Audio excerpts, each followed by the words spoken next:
लोकसभा चुनाव के बाद हमारी ये पहली प्रेस के साथियों से वार्ता है। मैं सभी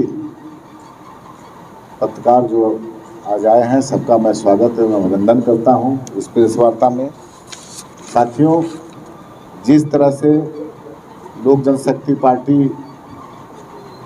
में बड़ी टूट हुई थी, उसके बाद हमारे नेता आदरणीय चिराग पासवान जी के नेतृत्व में जिस हिसाब से लोक जनशक्ति पार्टी का हर एक कार्यकर्ता, बार बार आप लोग को मैं पहले भी बताया हूं कि जिस तरह से उनके अथक परिश्रम और हमारे नेता आदरणीय चिराग पासवान के शानदार नेतृत्व में, कुशल मार्गदर्शन में हम लोग एक बार लोकसभा में पहले जिस तरह से पार्टी और परिवार बिखर जाने के बाद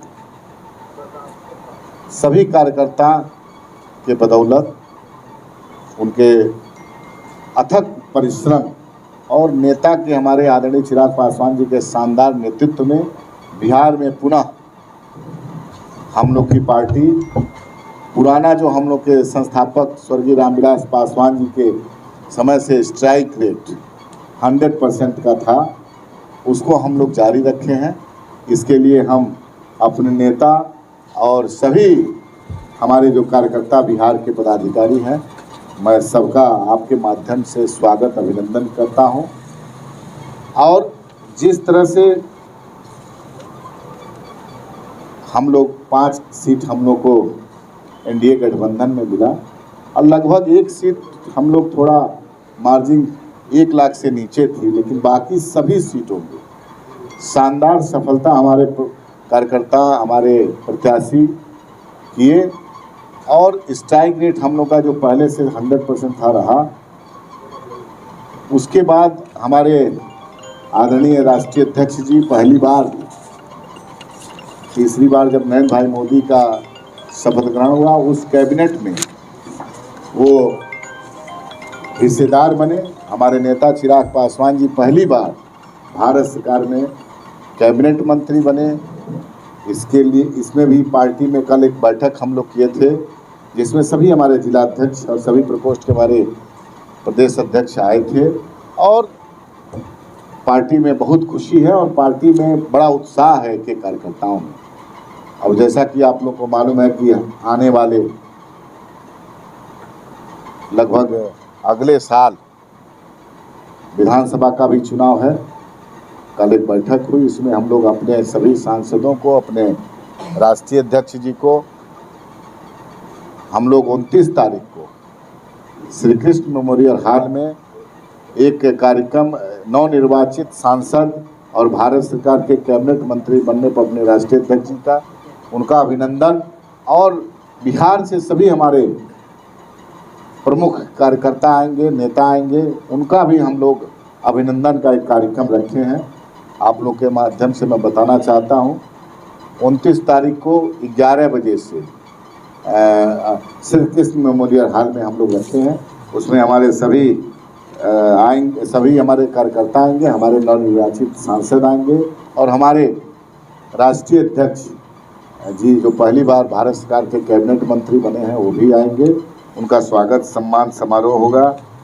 और जिस हिसाब से अभी हम लोग गए थे दिल्ली, उसमें हमारे नेता ने स्पष्ट निर्देशित किया है कि अब विधानसभा का चुनाव की तैयारी, पार्टी टूटने के बाद आप लोगों को बता दूं, लगातार हमारे कार्यकर्ता हमारे नेता के नेतृत्व में काम कर रहे थे। और जिस तरह हम लोग अपनी 5 सीट पे लड़े थे, उसी तरह एनडीए की 40 सीट पे हमारे कार्यकर्ता बढ़ चढ़ के हिस्सेदारी लिए। लेकिन दुर्भाग्य रहा कि 10 सीट पे हम लोग चुनाव नहीं जीत पाए, हमारे एनडीए के लोग नहीं जीत पाए। लेकिन फिर भी 30 सीट पे हम लोग जीतने में कामयाब रहे और हमारे 5 की 5 सीटें हमारे लोकसभा के प्रत्याशी चुनाव जीते। और हमारे कार्यकर्ता अब विधानसभा के चुनावी मोड में तैयारी अब हम लोग शुरू करेंगे और आने वाले चुनाव में जितनी सीटें हमको मिलेंगी हमारे कार्यकर्ता लगभग यही कोशिश करेंगे कि विधानसभा में भी हमारा स्ट्राइक रेट 100% का हो। हम लोग इसमें अब लग जाएंगे। और आप यही बताना था आप लोगों को कि 29 तारीख को हम लोग नवनिर्वाचित सांसद कैबिनेट मंत्री बनने पर उनका स्वागत और कार्यकर्ता सम्मान समारोह करेंगे। और उस दिन आप लोगों को भी हम लोग आमंत्रित करेंगे। अब बाकी और कुछ आप लोग कुछ पूछना चाहें तो पूछ सकते हैं। कर रही है बिहार की, उसमें बहुत सारी गिरफ्तारियां भी हुई हैं। अगर ऐसा हुआ है तो निश्चित रूप से पुलिस हमको आप ही लोग के माध्यम से, मीडिया के माध्यम से, उसमें बहुत सारे लोग जेल भी गए हैं। और जो छात्र उसमें है उसको हमारी आर्थिक अनुसंधान बिहार की पुलिस उनसे पूछताछ कर रही है और कार्रवाई होगी। देखिए, दुर्भाग्य की बात है, ये इसमें कहीं अतिशयोक्ति नहीं है कि ये दुर्भाग्य है कि पेपर लीक अगर ऐसा हुआ है तो नौजवानों के साथ निश्चित रूप से जो मेहनत करके पढ़ने वाले बच्चे हैं उनके साथ ये अच्छा नहीं हो रहा है। और पूरा सरकार सजग है और कार्रवाई भी होगी और इसके जितने भी लोग हैं वो पकड़े जाएंगे और उनको सज़ा भी मिलेगी। और आगे देखिए सुप्रीम कोर्ट में भी ये मामला चल रहा है। देखिए सुप्रीम कोर्ट का क्या दिशा निर्देश आता है वैसा होगा।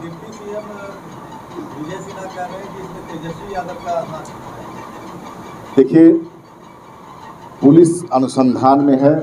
पुलिस अनुसंधान में जिसका दोष होगा, हमारे नेता बिहार के मुख्यमंत्री लोकप्रिय नीतीश कुमार जी का स्पष्ट है कि न किसी को फंसाते हैं न किसी को बचाते हैं। जो भी दोषी होगा उसको सरकार बख्शेगी। अच्छा, मुजफ्फरपुर में जिस तरह से डीवीआर कंपनी के द्वारा नौकरी के नाम पर शारीरिक शोषण का मामला है, क्या कहेंगे? तो हमारी पार्टी निश्चित रूप से हमारे नेता आदरणीय चिराग पासवान जी का पहले से है कि आए दिन, जैसे आप मुजफ्फरपुर की बात कीजिए, ऐसे अभी कल सिवान में एक हमारा मतलब वो एम्प्लॉई है कोर्ट में, उसकी हत्या हुई। और एक बहुत बड़ी घटना घटी औरंगाबाद में, आपने देखा होगा, एक मासूम बच्ची के साथ जिस हिसाब से दुराचार करने के बाद उसके साथ अमानवीकृत हुआ है, उसको पता नहीं तेजाब पिलाया गया। और जो ऐसी खबरें आप लोग माध्यम से, ऐसा कानून बने, ऐसा भय बने।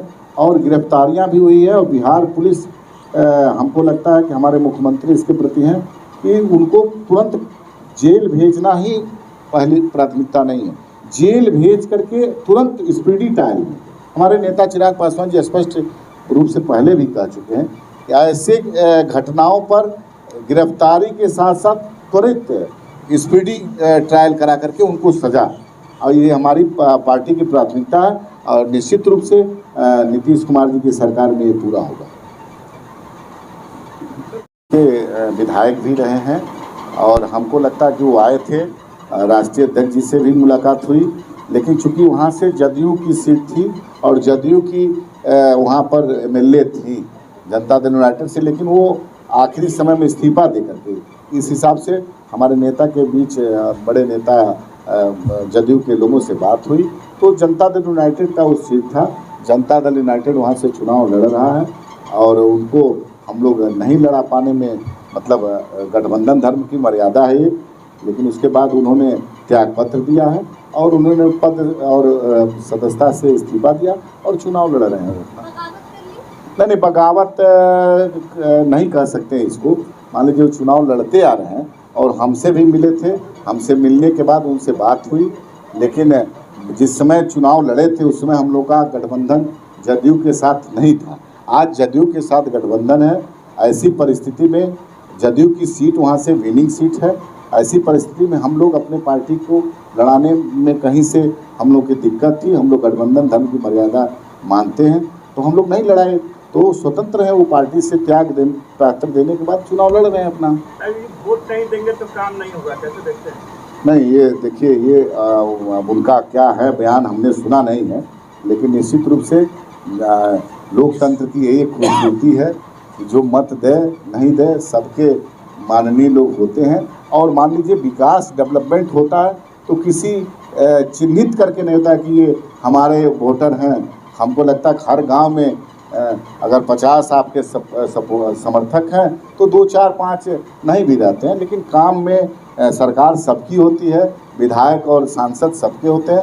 इस तरह की बात हमारी पार्टी इसको मतलब अपना वो नहीं करती है, उनका पर्सनल था क्या है, हम लोग इससे सोच के नहीं हैं। हम लोग इस सोच के हैं कि बिहार कैसे सर्वश्रेष्ठ राज्य का दर्जा प्राप्त करे, कैसे बिहार अपनी खोई हुई प्रतिष्ठा, गौरव, जो बिहार का स्वर्णिम इतिहास रहा उसको प्राप्त करे। और इसके लिए इस सब बातों पे नहीं ध्यान देना चाहिए, विकास और काम करना चाहिए, उस पर ध्यान देना चाहिए।